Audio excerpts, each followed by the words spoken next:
விண்வெளி பற்றிய சுவாரஸ்யமான தகவல் உங்களுக்கு தெரியுமா? வானத்தில் மிதக்கும் மேகம் மில்லியன் பவுண்ட் எடை கொண்டவைகளாய் இருக்கும். இப்படி ஒரு கிரகம் இருக்கிறது என்று கண்டுபிடிக்கப்பட்ட நாள் முதல் இன்று வரையிலாக புளூட்டோ ஒரு முறை கூட முழுமையாக சூரியனை சுற்றி வரவில்லை. ஜூபிட்டர் கிரகத்தில் வைர மழை பொழியுமாம். இப்படியாக நாம் வாழும் அண்டம் பற்றி நமக்கு தெரியாத மிகவும் சுவாரஸ்யமான ஆயிரம் விடயங்கள் இருக்கிறது. தோண்ட தோண்ட கிடைக்கும் புதையல் போல அனுதினமும் அண்டம் சார்ந்த தெளிவுகள் பிறந்து கொண்டேதான் இருக்கின்றன. அந்த உண்மைகளில் நம்பவே முடியாத, ஆனாலும் நம்பியே தீர வேண்டிய சில விடயங்களைத்தான் இன்றைய வீடியோவில் காணப்போகிறோம். வீனஸ் கிரகத்தில் ஒரு நாள் வாழ்வது என்பது பூமி கிரகத்தில் ஒரு வருடத்தை விடவும் அதிகமான நாட்கள் வாழ்வதற்கு சமம். சூரியனுக்குள் 1 மில்லியன் பூமியின் அளவில் உள்ள கிரகங்களை உள்ளடக்க முடியும். விண்வெளிக்குள் சென்றால் உங்கள் உயரம் 5 சென்டிமீட்டர் வரை அதிகரிக்கும். அங்கிருக்கும் புவி ஈர்ப்பு விசை காரணமாக நியூட்ரான் நட்சத்திரங்கள் வினாடிக்கு 600 சுழற்சிகள் என்ற விகிதத்தில் சுற்றி கொண்டிருக்கின்றன. விண்வெளியில் காற்று மண்டலம் இல்லாத காரணத்தால் ஒட்டுமொத்த அண்டமும் மிக அமைதியாகத்தான் இருக்கும். நிலவில் பதிக்கப்பட்ட மனித காலடிகள் சுமார் 100 மில்லியன் ஆண்டுகளுக்கு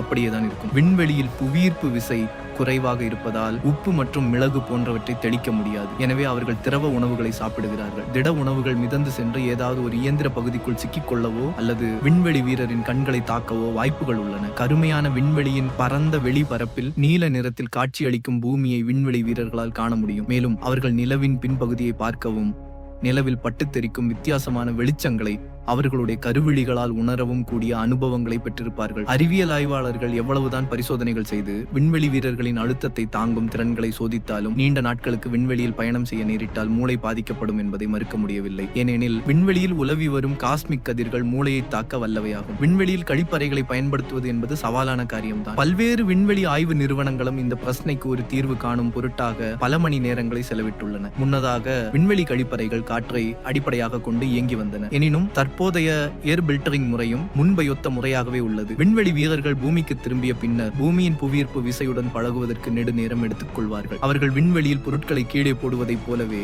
பூமியில் போட்டு பொருட்களை உடைக்கவும் செய்வார்கள்.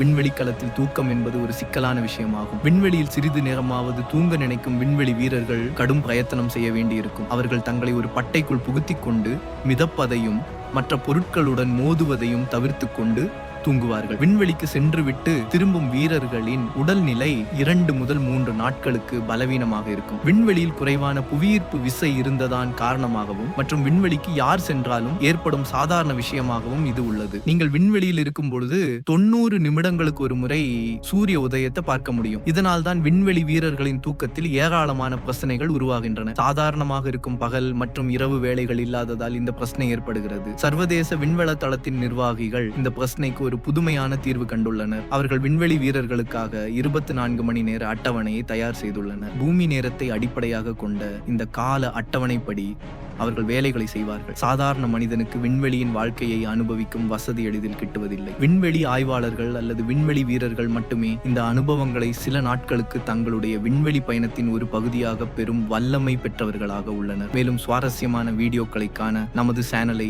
சப்ஸ்கிரைப் மற்றும் லைக் செய்து வைத்துக் கொள்ளுங்கள். நன்றி.